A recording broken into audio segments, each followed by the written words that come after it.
My name's Phil Howard, I'm the chef and owner of The Square. I oversee the whole restaurant.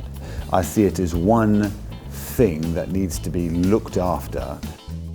Going back 24 years, there was remarkably little strategy in what we were doing, but certainly where we are now is an awfully long way from where we were then, in many, many ways. I think my food style, it has evolved, but boy, it hasn't changed drastically. I always cooked from within. It's intuitive, gut-driven, seasonal. All its reason to be is to give pleasure. There is more craft in it. It has become much more refined over the years, particularly in the last sort of 18 months a year. It is purer. It is cooking with heart and soul. Over the years, I have wondered about what the right thing to do is for The Square for the cooking. I have dipped my toe in the water of the more innovative styles of molecular gastronomy, if whatever you want to call it. We put herbs and little garnishes on plates now that we didn't do 10 years ago, but nothing has managed to deviate us from our true course of just cooking great food.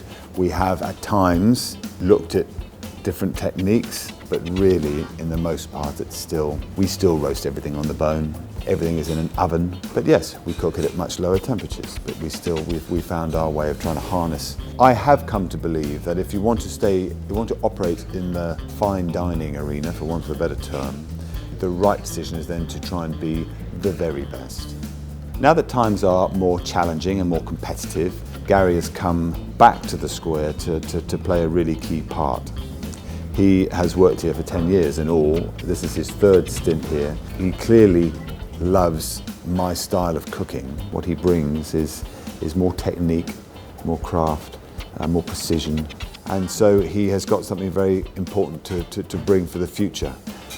Gary has got the ability to run a team that put a lot of effort into how things are dressed onto a plate. My food historically was a little bit more sort of organic and loose. His style is sharper. Where are we going in the future? This place is very precious to me. I've been here for half of my life. This is my home. This is where, when I get up, this is where I will always come to work. I will always be here. My professional home is here, and that's where I intended to stay.